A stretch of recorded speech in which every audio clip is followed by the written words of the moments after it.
Hey, so this footage is really old. It's like from 3 years ago, like April of 2018, kind of old. Yeah, it was still on my drive, so I thought it was time to edit it and upload it finally. I've gotten some comments before about wanting voiceover commentary, I guess to talk about my process. I don't know if I have a lot to talk about, but I'll try it this time. I mean, I'm just recording on my phone, so hopefully it comes out okay.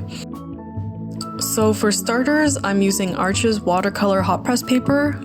It's the one that comes in pink. I can't really tell from this video if it's the one that comes in a sheet or a block, but I personally prefer using the block. The edges of the block are glued, so it can withstand a lot of heavy washes without warping at all.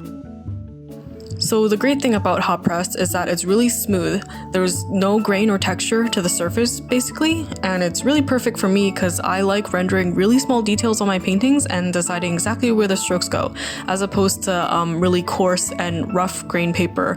And some artists like that. Some artists like how the graininess makes it look more dynamic and unpredictable, but doesn't work out that well for me. Also because I work with both watercolor and gouache just layers a lot better on smooth paper.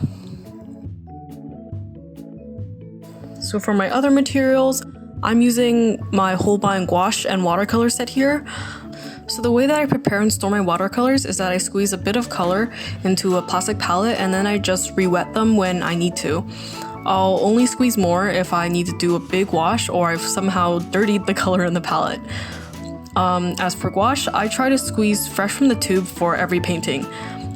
I feel like every time I re-wet gouache, it comes out slightly less vibrant and it's a bit more difficult to work with. Maybe it's just like slightly less soluble. At the end of the day, it doesn't make that much of a difference, but especially if you want to like continue a piece and be really like layering on some very saturated gouache, then I guess take it straight from the tube. Later on in this video, I do some warm overlays with a Pelikan opaque watercolor set. I wouldn't recommend this set over a Holbein though. The Pelikan watercolor set is student grade, so it's still pretty good, but I mean, given Holbein, I would take Holbein. So a fun thing you can do is that you can save your mixing space after painting.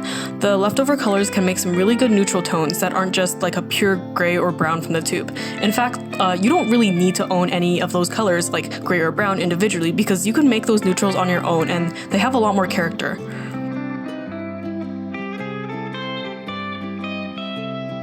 So I have a tendency to save my testing paper and the towels that I dry my brushes on. They're just kind of fun to look at. They remind me of like what the piece looked like and why I was testing strokes. I have a hard time throwing them away later.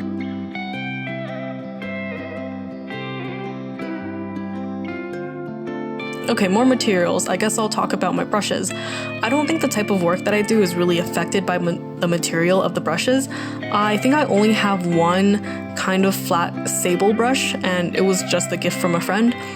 It is super soft and it holds water well, but it's nothing game-changing. It doesn't do anything that a synthetic brush can't, so I'm usually just on the hunt for decent synthetic brushes. For my small round brushes that I use for details, I really just want to make sure they can hold a point. That's just the most important part. My medium round brushes can't be too stiff because they're good for mixing colors and laying down layers that are a bit too thick to be considered a wash. I don't use flat brushes at all much, to be honest. Like, they're pretty useful. Let's just say you can like dry brush surfaces to get like that wood grain texture on the forest steps there. I think that's what they could be useful for, but I don't use them all the time. I have one like huge flat brush. It's like 1 inch wide, and that one's really good for really big washes.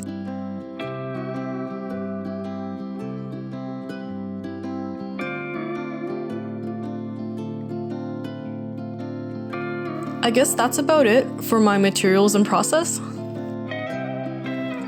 I guess editing the video is pretty fun. I like cutting up my video and then throwing it into Premiere and then making it super fast. I will say, like, as I edit this, I take a lot of breaks. The raw footage for this video is very annoying because I would get distracted like every 15 minutes or so and then go on my phone, and then there's just like 10 minutes of nothing in the video, which, yeah, huh. Well, okay, I'm just gonna focus on editing the rest of this.